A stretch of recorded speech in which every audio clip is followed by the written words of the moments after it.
Hello and welcome back to my YouTube channel. So a bit of a whimsical page today. So I'm just going to be working on this side of this altered book. So I'm just going to put down some matte medium just to start off with, just to kind of create that base, almost like, I have to excuse my neighbour, he's cutting his hedge today. And I really don't want to shut the door because, you know, it's a nice warm day today. The boys are enjoying themselves. Actually, I'm going to go over to just use up that on this side as well. I'm not going to be using this side of the page, but I don't want to waste the matte medium. So I'm using the matte medium in the same way that I would do a clear gesso.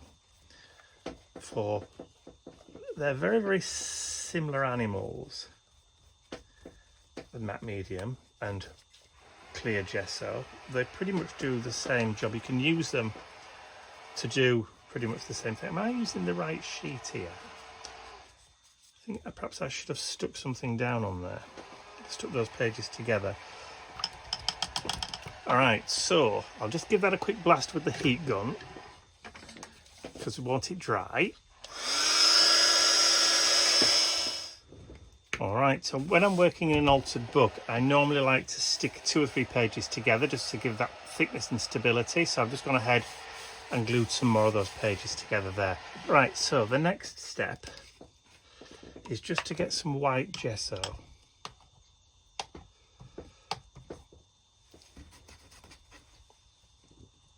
And then I'm just going to go over and add a little bit of a base,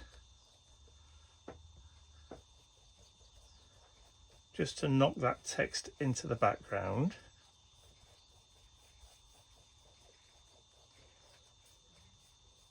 And it will lighten up as it dries. So it's not going to cover all the text completely.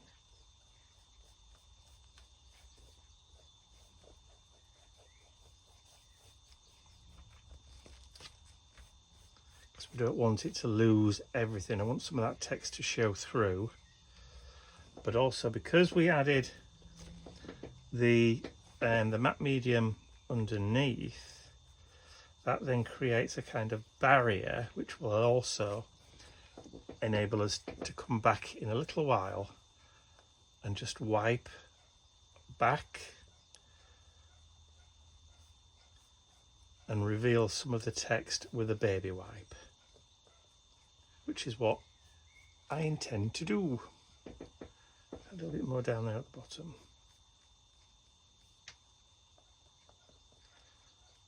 Okay, again, let's get that quickly dried off. Okie dokie, so there are a couple of ways in which you can check to see whether your gesso is dry or not. So if you put your hand on it and then turn it over and there's nothing on your hand, it means it's dry. Sorry, I couldn't resist that. The other way, if you touch it and it feels cold, it means it's still damp. If it doesn't feel cold, it means you're all right. So clean brush again, and this time I'm going to start introducing a little bit of paint, but also grab that baby wipe, because this is what I meant about revealing some of that text underneath. So we can start just to come back in and just take that top layer of gesso back off. You see how it's starting to reveal some of that text underneath.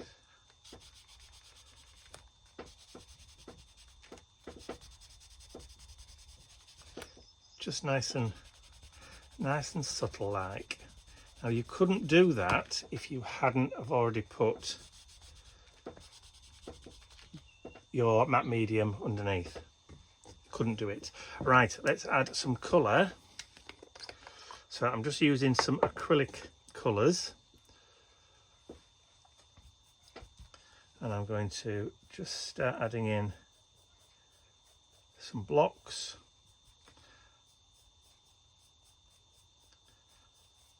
of colour. I'm just working them into my brush. So I want the majority of this lovely kind of fatigue green, army fatigues.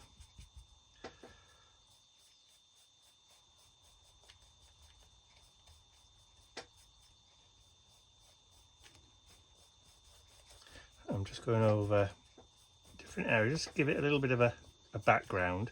Now you could use a brayer for this if you wanted. There are lots and lots of different ways that you can apply your paint to your page. You could even apply the paint and then come back in again with a baby wipe, and then that would loosen the paint up a little and enable you to maneuver it around. So again, let's just come back in with that baby wipe, and again just reveal a little bit of that text.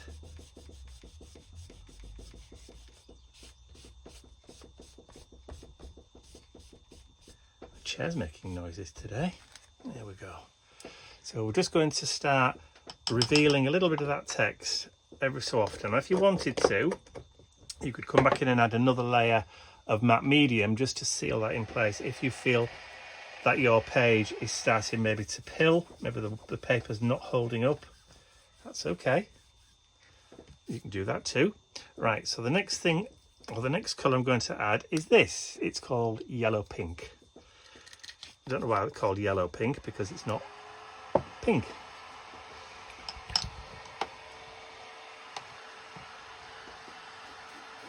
Alright, just take some from the lid, because why waste? And then I'm going to come in and just go over just some of those areas.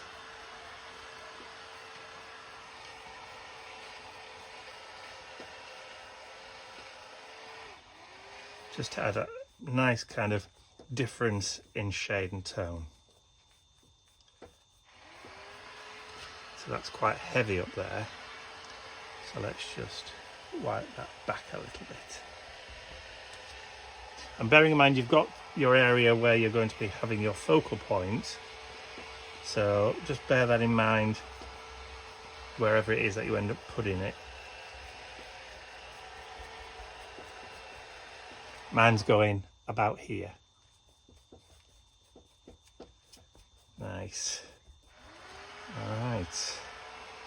So we've got some nice green and some nice yellow working really, really well together there.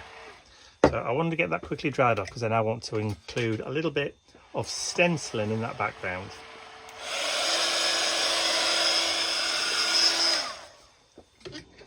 Okay. Yeah, I always use the hand test. Okie dokes. Right, so next I'm going to introduce some blue, just as a kind of pop in that background. And in this case, the blue will stand out as a little bit of an accent, so we don't want a huge amount of it. It's like a grey blue, this. Etruria, it's called.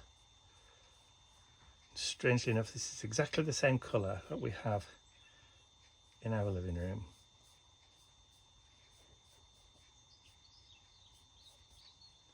And I just want a little bit, not a huge amount.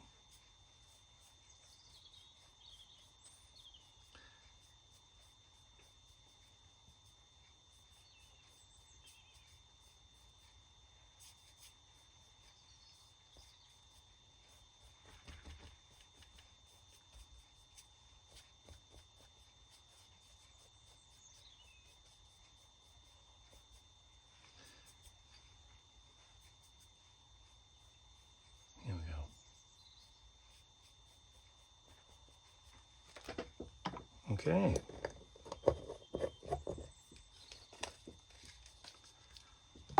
Again, dry.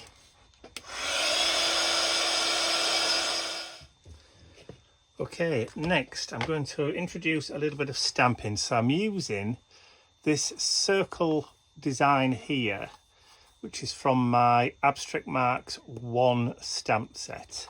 So as you can see, I've already taken it off the laminate and I've mounted it onto an acrylic block, but I don't want first generation stamping. I want second generation stamping. So what I'm going to do is I'm just going to, this is a page I've done using the new leopard print stamp. So now I'm just going to have a little bit of that as a second gen, just in that kind of background. Just use it until it runs out. There we go. So that's pretty much as it is. Not a lot coming off that stamp now. So I've got that in the background now, which is cool. So now I'm going to add some splatters. Yeah, of course, why not? The more splatters, the better. And you don't just have to wait till the end for your splatters.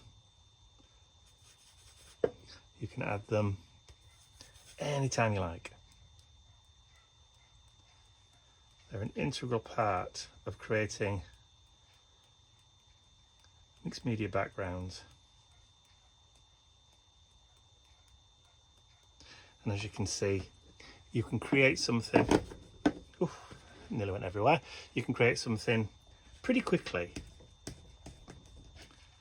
without a huge amount of effort when you do splatters. Don't need that anymore. Okay, and get that dried off.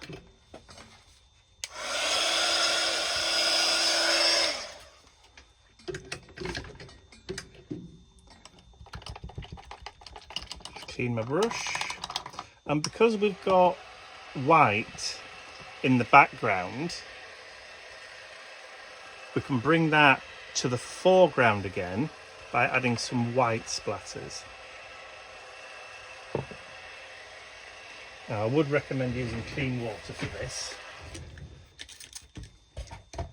only because you don't really want contaminated.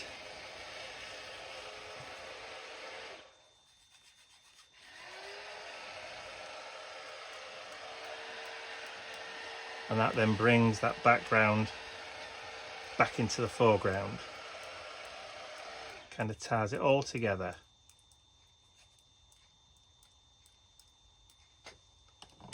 In a very quick and easy way.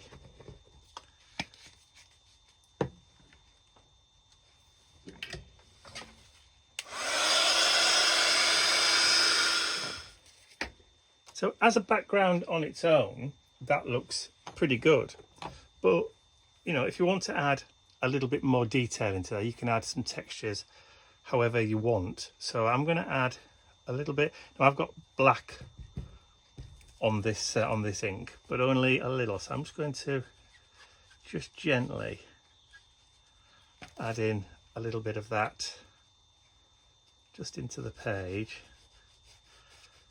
and I'm not pushing very hard because I don't want a really black pattern. Just want something that's kind of greyish, which tones with like that blue that was in there. In fact, let's just add a little bit more, really light in the middle, just there, where our focal point's going to go. You see, now as a page on its own, you could actually stop there and go, yeah, I'm happy with that. That's, you know, just what it is. That was the aim, to create that lovely kind of balanced background. And you can stop there if you want to, but obviously I like to put focal points on mine, so that's exactly what I'm going to do with this one. So I've got some collage items. I've got some cutouts of a little character, and I'm going to build the character. So I'm just going to put a little bit of glue on the back there because I've just got a top.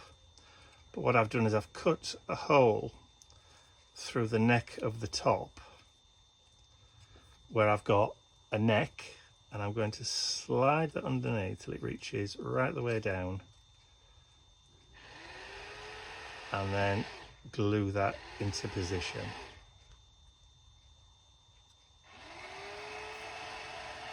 So we now have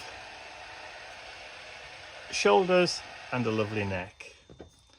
And then the head, I'm going to just add a little bit of glue on the bottom part, and we're going to add a little bit of a whimsical tilt to the head, which I really like. And then we've got some hair. So if you notice, it's only got hair above his ears. So this hair is designed to sit behind his head like so. So what I'm going to do is I'm going to just add some glue behind there, and then flip that over, and then just maneuver that, oops, buttery fingers, so the hair sits like that. Now I can flip that over and add the glue around the rest of the collage.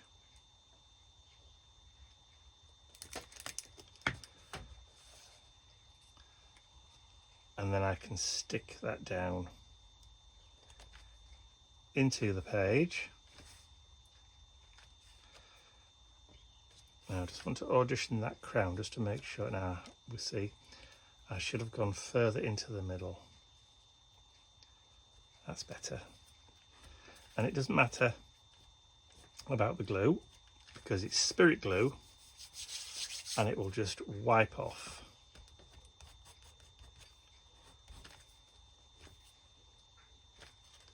There we go. Then we have a crown that I'm going to place on his head, because whimsical characters always need crowns because they are the kings and queens of their own landscape.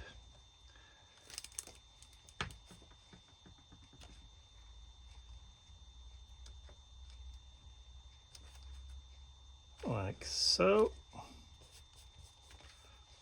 And I have gone around each of these elements, just adding in a little bit of distress on the edges, just to hide those raw white edges. And then just to finish off, I've used I've used a small hole punch, circle punch, and I've punched out some gold circles that I'm going to stick on the point of each crown.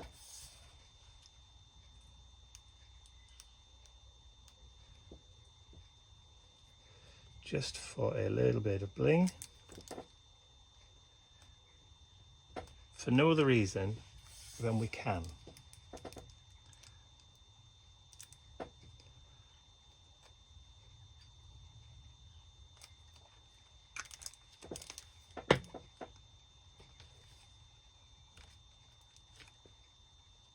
Do like a nice little bit of bling.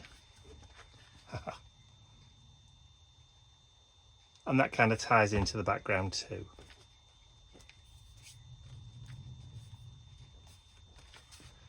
Yeah, like that. So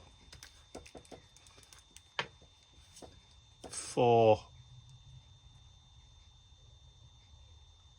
our quote, I'm going to put the word curious, which I've already printed off, and again I've already inked.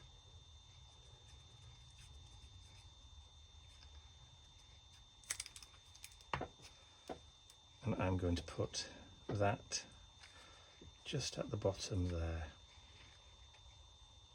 Actually, let's put it right at the bottom.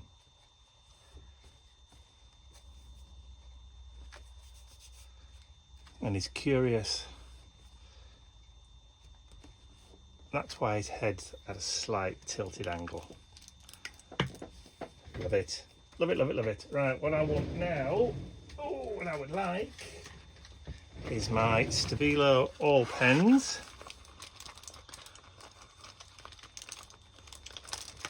And grab the black and a water brush. And then there goes my glue on the floor. I'm just going to create a little bit of a shadow just down here. Now, this water brush very, very seldom actually squeezes water through. I don't know why, but hey ho. And I'm going to turn the page around because it's better to work the opposite way. I'm hoping you can see this. Let me sit a different way. So if I activate the pencil and then work downwards,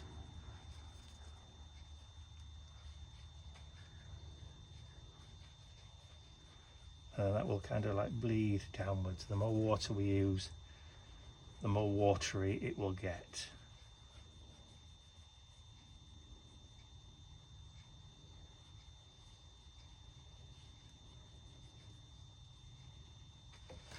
There we go. And now I can just extend that.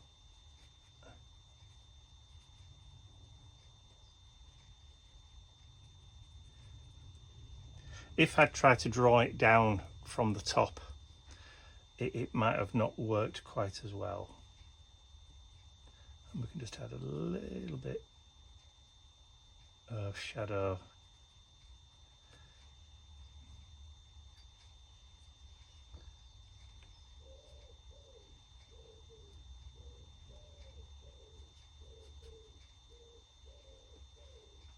Just like so.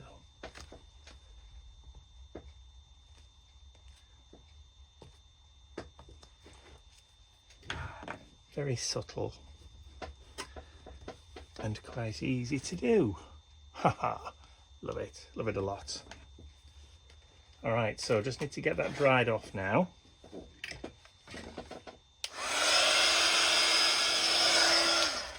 If you don't like using watercolor pencils, if you're not very confident with doing that, you can just use ordinary pencils or a graphite pencil or something like that to add a shadow underneath. But just bear in mind, sometimes graphite pencils like this one, this is pure graphite, sometimes can go a bit shiny. So depending on, you may get a little bit of shine. So you may want to just maybe use an ordinary black pencil. Colouring pencil, I think, is probably the best way to do it. Right, one more thing to do. I'll just go and grab my pen. There we go. I always forget to bring it over with me. And then we can create a border around the page just to kind of finish it off in whichever way you fancy doing it.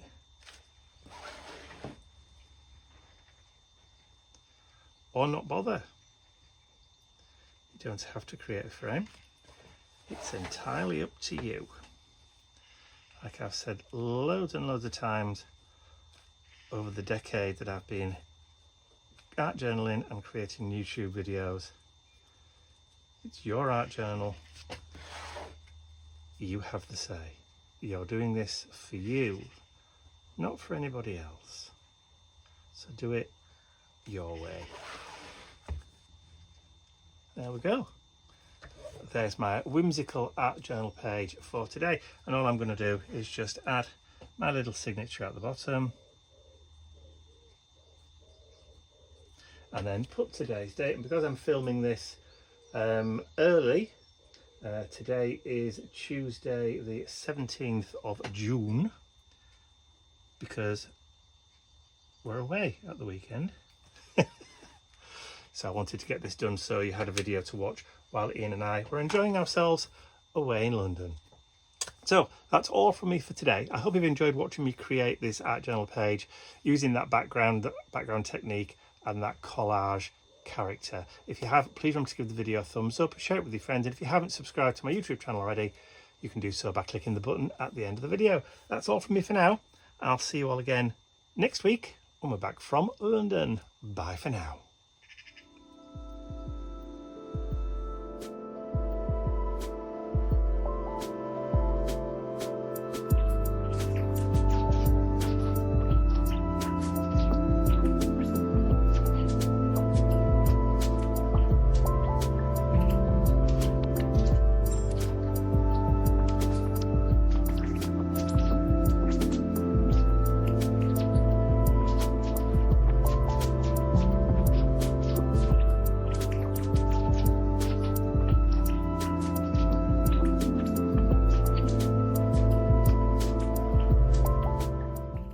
I'd like to say a huge thank you to all of my angels, because without you, these videos would not be possible. And don't forget, you can access your exclusive angel-only content over on my website. There's a link in the description area below.